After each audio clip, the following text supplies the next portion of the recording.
Alright, so the free will topic of the day is options. And I think I'm going to have to squish down a little bit here. Let's see here. I don't know. We're going to try this. I usually cut my head off. we're going to go for it. Alright, so we're going to talk about options. And options are what separates everything, really. Do we start walking with our right foot or our left foot? In the military, they don't give you that option. You start walking with your left foot. That's that's your option. Your option was to sign the dotted line or not. But there's options in everything that we do in life.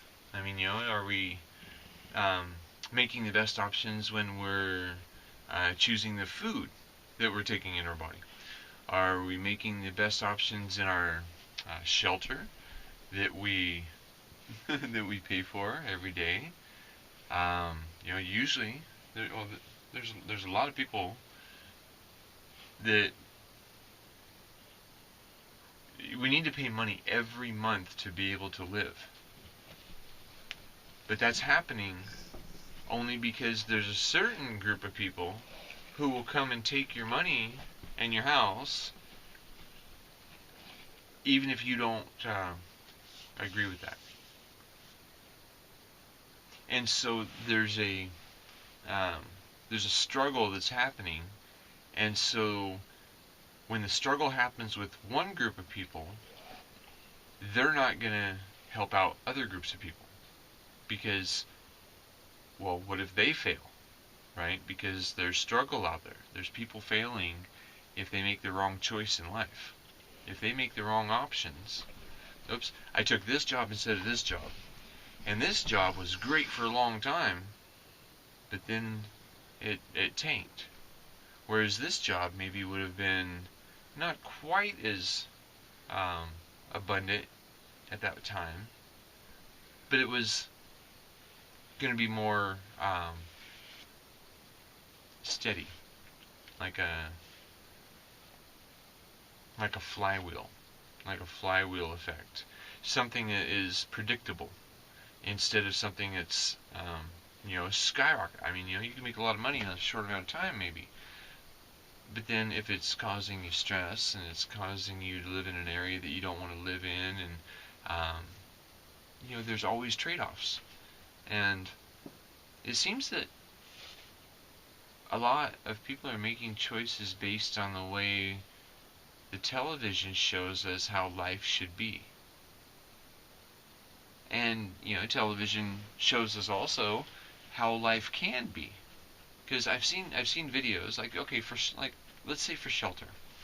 Instead of asking for somebody else to provide for you, like in rent.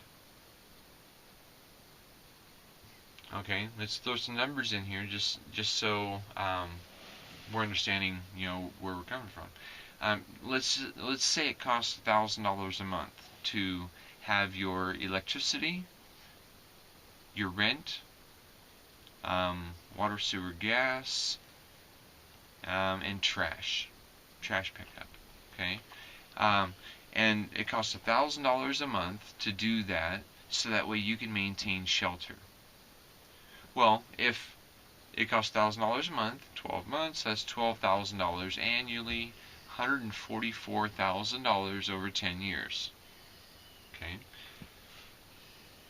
An option to that scenario is to buy property outside of a city, because cities are intended for commerce, business, conducting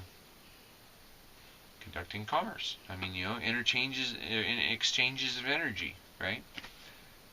And then if you have a place outside of the city, then you're able to have a place like this out here where it's nice and quiet, and it doesn't really cost very much. I bought an 8-acre piece of property for just over 1 year of a rent in an apartment would cost. So I paid $15,000 for an 8-acre parcel, and then if you just leave the parcel as an unimproved piece of property, you can pay very little property taxes. Property taxes on that piece of property are only a couple $100s a year. And then an option is realizing how much space you actually use. And for me, it's just me and the dogs. And so we don't really use that much space. I mean, like right now, we are in an area, we're in my camper van. And so we're in an area right here that's only about 6 foot by 6 foot. So you're talking 36 square feet. And the van has like another 36 square feet. And then a couple places to sit that actually lay down to that are really, really comfortable chairs. I took those out of a Pontiac Sunfire. Anyway. So, like, we've lived in this for months on end. And it's comfortable. Because if I want to read a book, I can read a book. And if I want to sleep, I go to sleep. And if I want to play on the computer, I play on the computer. And if I want to go take a shower, I go outside, and the black hose that lays on the ground, gets super hot during the day. And so I get a hot shower for free. And I've got a couple solar panels, a charge controller, and a battery bank, and less than $1,000 invested into that. And that gives me all my power for my lighting and my, my laptop, charging my phone. That's really like the only really things that I use it for. Yeah, I mean, for heat, you can just use the little buddy heaters. Those are really handy. Or because you're not attached to the ground, if it starts getting cold, you drive south, and then it's warmer again. And so there's options in the way we can do things. And I'm not saying that like a camper van or a travel trailer or a motor home or something like that, a mobile living platform is right for everybody. But for a lot of people, I think, because people like to go camping, and so they have this they have this trailer outside their house that costs them maybe like $30,000 or $100,000 or more, and they use that when they want to go have fun. But then they have another house that they use to live out of while they're making money at a job that sometimes they'd rather not have to go to every day. I mean, some people really enjoy their jobs, which is really cool. Anytime I think we can be helping people, it's a job that people are going to want to go to. I was in the service industry for decades, and I always had good talks with people, and I've literally been in thousands and thousands of people's homes, and so you get a good idea of how people are when you've been in their home, and a lot of plumbing jobs. That's what I was doing as a plumbing contractor. They take several hours to accomplish, and so you're kind of seeing what's going on as they're living their lives while you're working too. You're just in that proximity, and so you get to see that we're all a lot alike. I mean, we're all a lot alike, and there's some of us, as a people, poke their heads up and they say, "Hey, I'm doing this," and some people are going to be like, "Man, that is really cool. I want to do that too." And then there's other people that are going to criticize that person for sticking their head up because they didn't think of it, or it doesn't work for them, and they're not happy, and so they're going to try to drag other people back down. Misery loves company. But so does joy. Joy loves company too. And Haas. Really? Hey, you know what's going on here right now. Hey, lay down. Lay down. Lay down. Lay down. Come on, dude. Hey, come on. Lay down. Good boy. Alright. So, anyway. So we talked about shelter. And this camper van, this is a 1978 camper van. And it's been working ever since then. And I'm pretty confident that with minor maintenance and or just a couple $1,000s in maintenance, just fixing it, it'll last a lot longer. I mean, it's younger than I am, but it's still holding up. I mean, it still works, and it's very comfortable. I know how to drive it pretty well. But anyway, so yeah, I mean, that's an option too. Like our transportation, and I mean, it's popular to buy a new car. It has all the latest technology. It's often pretty expensive, and an option is to either build your car. You take an idea of all the different kind of vehicles that you like, and you create it. And you can see my truck tour video, and that's what I've created for like my fun vehicle.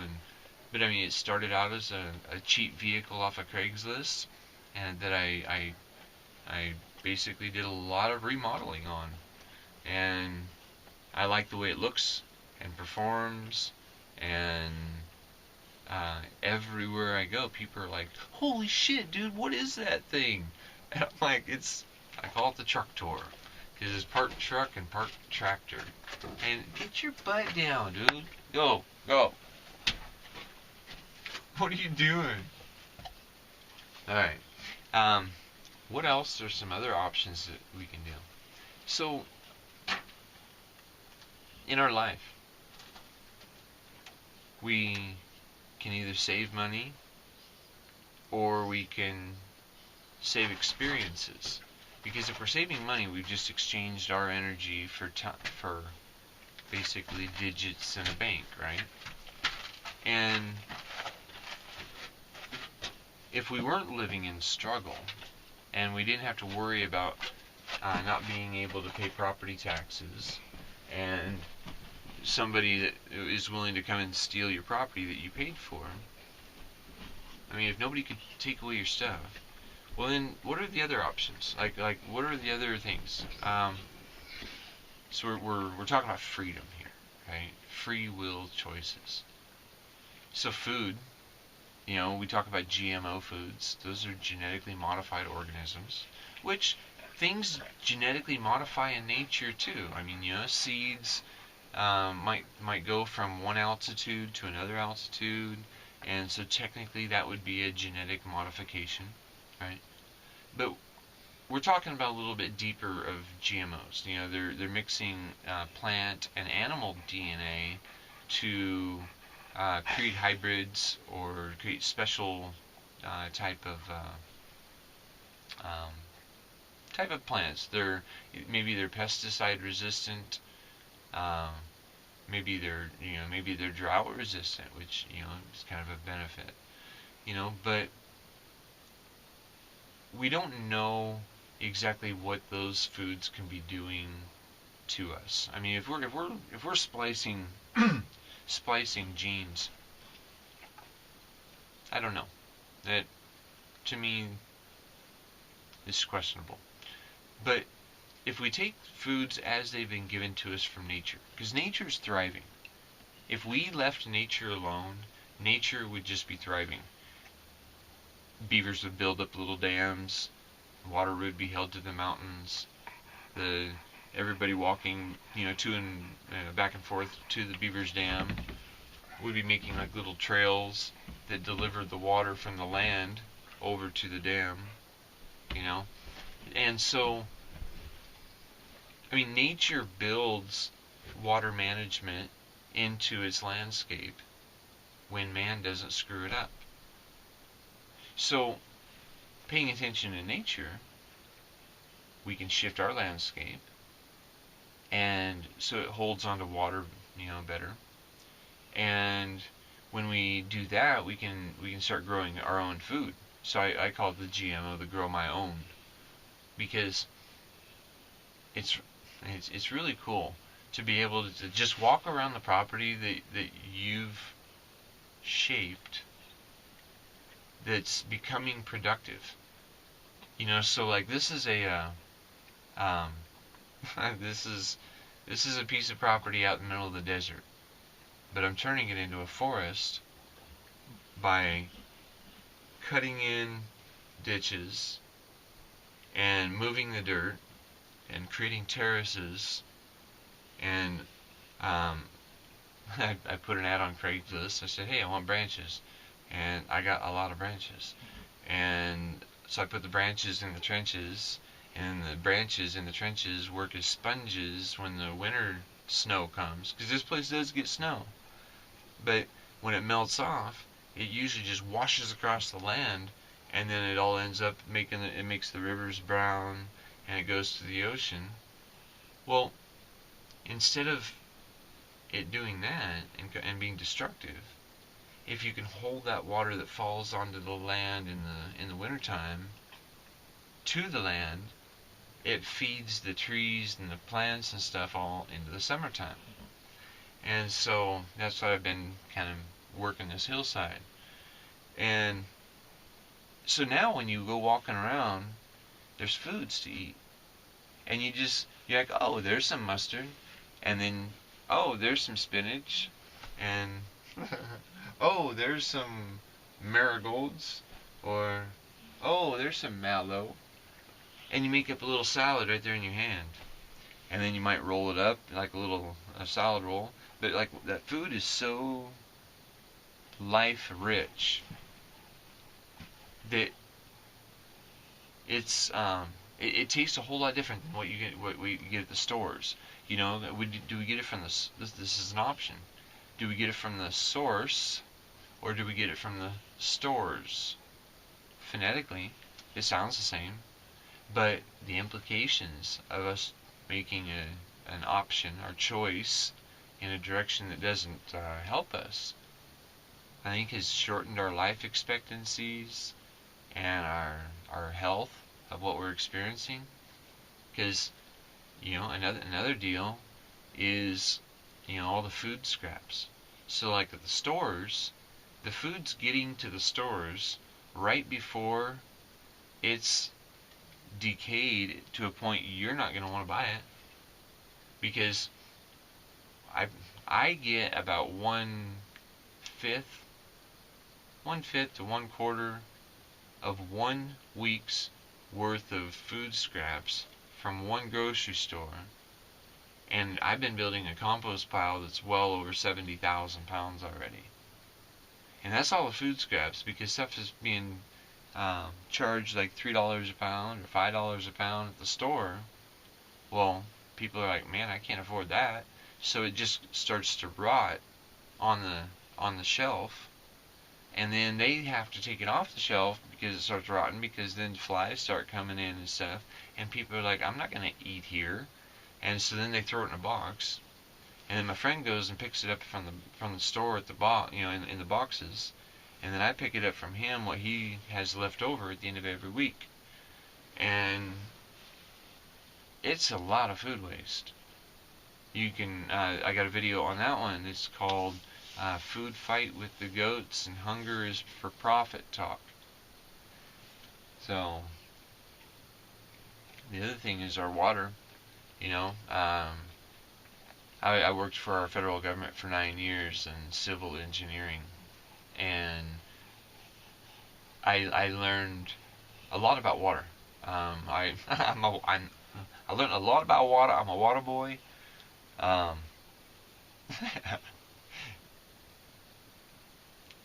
I learned a lot about water. And I learned about water treatment. I learned about wastewater treatment. I learned about water distribution. And I learned about um, fire systems. And I learned about backflow prevention systems. And I learned about storm sewers. And I learned about pressure reducing valves. And trust me, I know about water and water distribution and a lot of the things about it. So anyway, um, fluoride is a chemical that we put in the water to treat the end user. And I assumed that it was, for a good reason, because, well, of course, why else would we put, something in the water that wouldn't be for a good reason?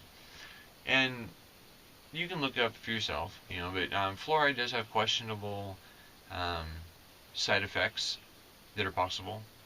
Some of them including osteoporosis, depression, anxiety, um, diabetes. I mean, there's a long list of things that are associated to um, the over-application of fluoride, or overconsumption. And I also learned that I think it's illegal, that to mass medicate the populace. And so when, I was still pretty young, I was 27 years old when I decided to separate from the military.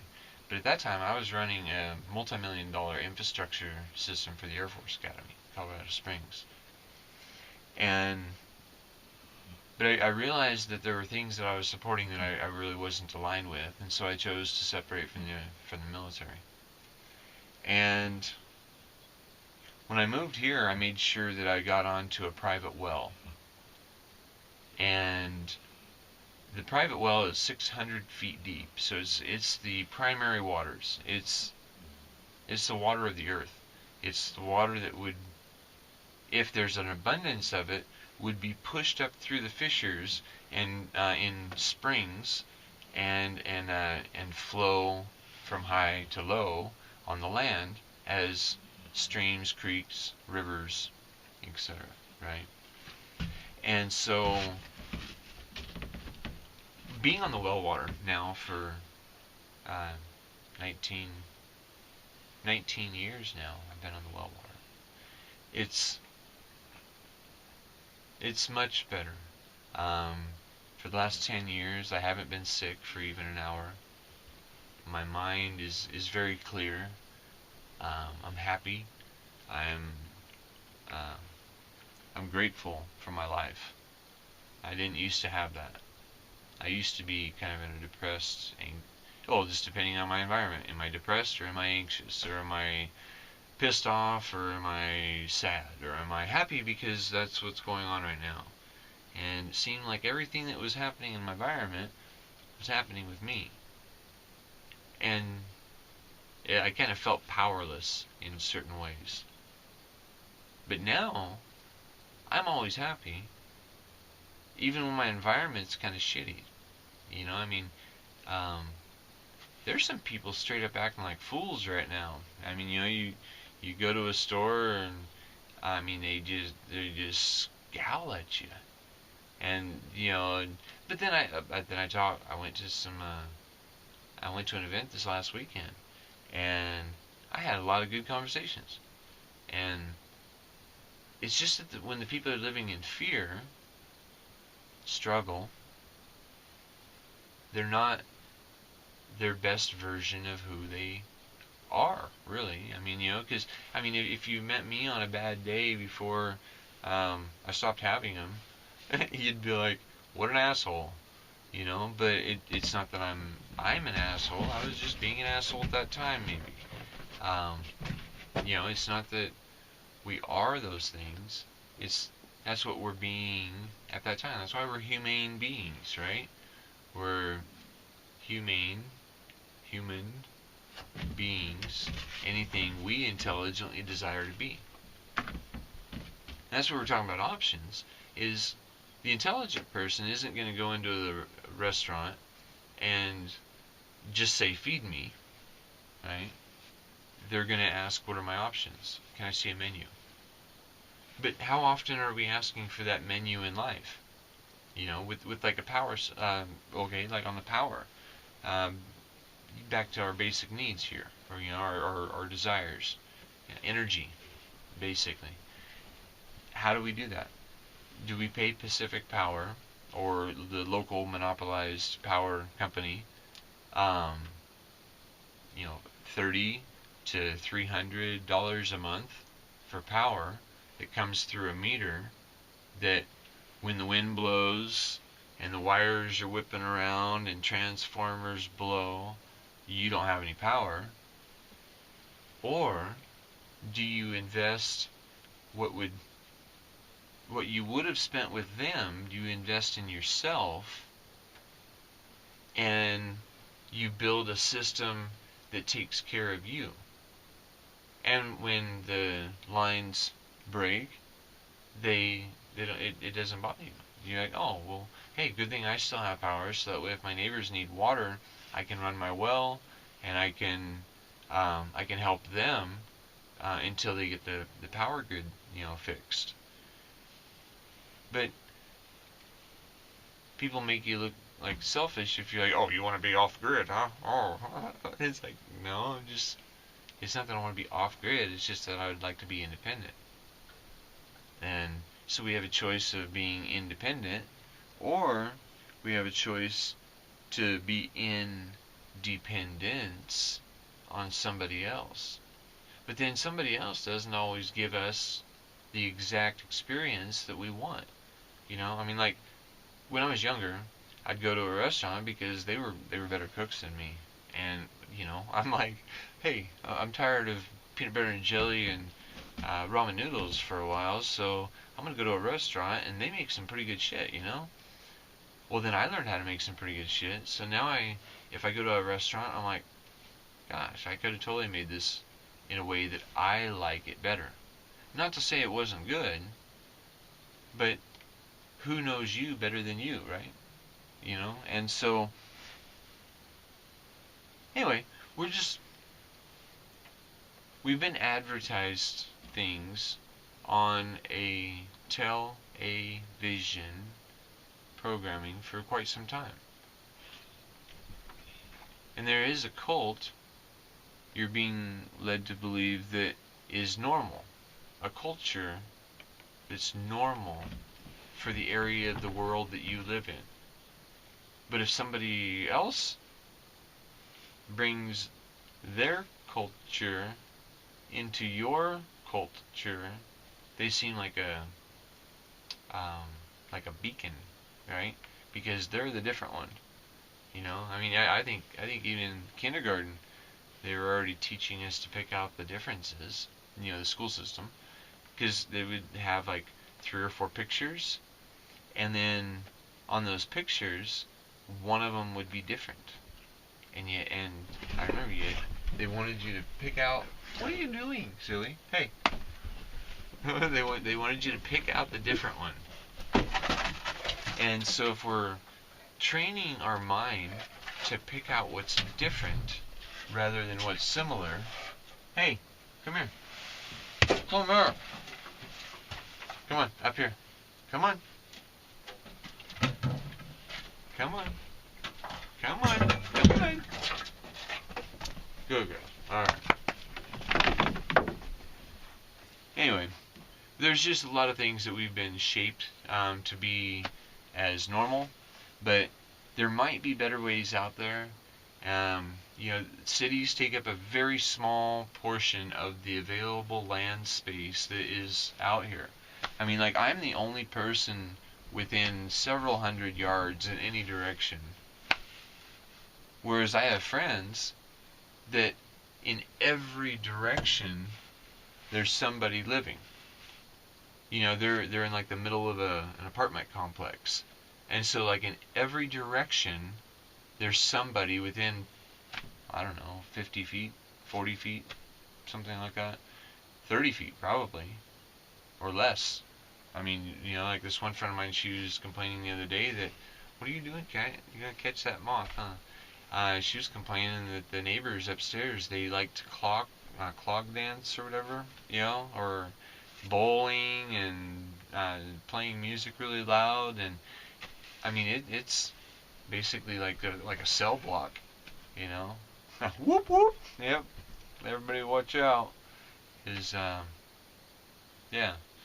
It's I don't think that's the normal way for us to live. So there's a lady up in uh, somewhere. She has a little hobbit house, and basically a hole dug into the ground, and it's built into a cool little home that's probably about the same size as an apartment, and she charges $400 a night for that experience.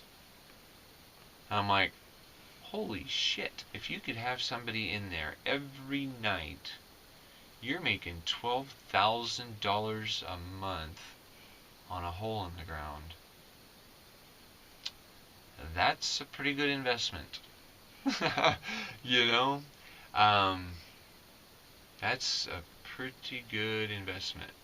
And so,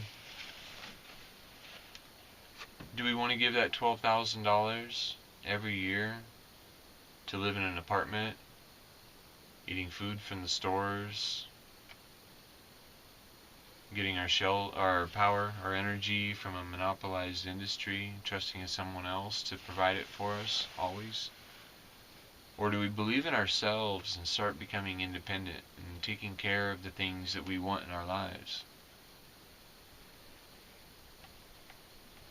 We start to build a life exactly the way we want it,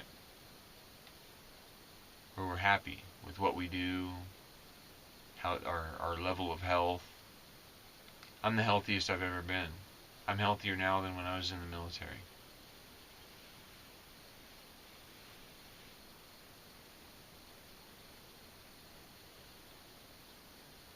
There's a lot of things that we can be choosing in a different way to experience a different life. You change what you do to change what you experience.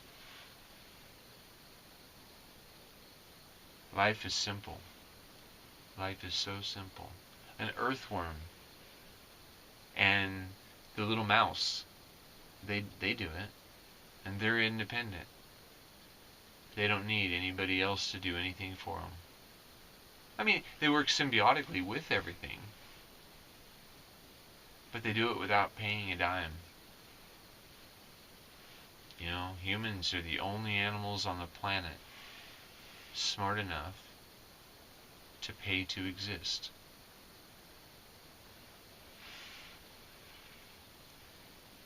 So people are having trouble with money right now because they're not taking care of helping themselves.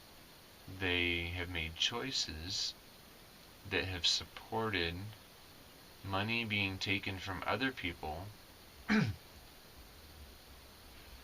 to subsidize their rent, and that money, that energy, goes to a corporation's bank account, and the numbers keep getting bigger and bigger because that's, of course, how the world works, is the numbers need to keep getting bigger and bigger and bigger, right? But if money is going to be taken from me to help other people, the taxes, right? I would like it to be done in a way that it helps that person become independent. I would like for that money that I contribute out there to go towards helping somebody else buy a piece of property and build a hobbit home, and then live in that until they want to make it bigger, or they want to add wood to it that might burn down.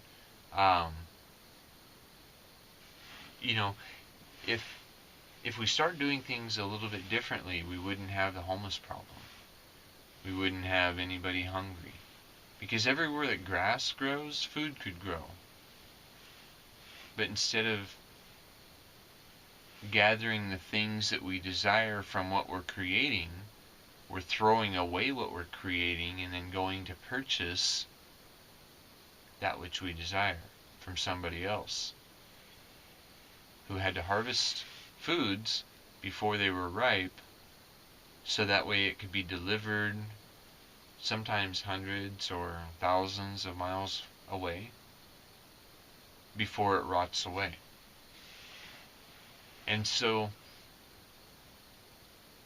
we're not living aligned with nature when we don't eat from the source locally, because that's how nature works. But nature also works to create abundance when we don't interrupt.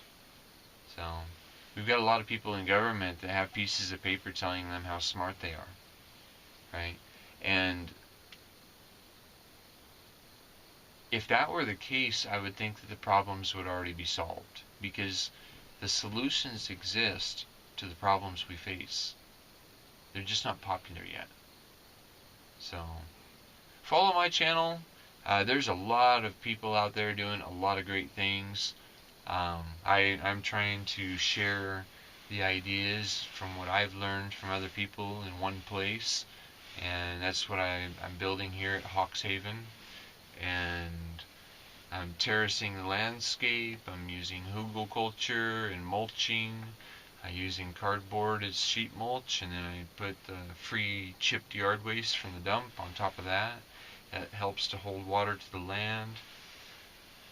Building condensation generators. I know that sounds pretty pretty scientific. Basically, when a dew point is created, like when you have your cup of water with ice in it on a warm day, and it sits outside, and if there's, I can't remember the exact difference in temperature. I'm thinking 63 degrees, but dew point. Look it up, you'll find out. When there's that difference, the air has moisture in it, the humidity. It condensates on the outside of the cup, and then that water is pure distilled water. So what rocks do is bringing rocks from the dirt up to the surface and stacking them up, is at nighttime the rock cools down, and so then because there's airspace all the way around it, and then in the morning the air around the rocks warms up before the rocks do. So you want to put the rocks in like a shady spot and stack them all up. And then when you put the rocks in a shady spot and you stack them all up, well then you can plant trees right along those rock piles, and then the rocks water the trees out of the air by this principle. You're just creating a condensation generator. So I told you I knew a lot about water. So anyway, check out the Free Will channel. I got quite a few videos, several playlists. The playlists contain other people's work. The videos on my channel are mostly all mine. And catch you around.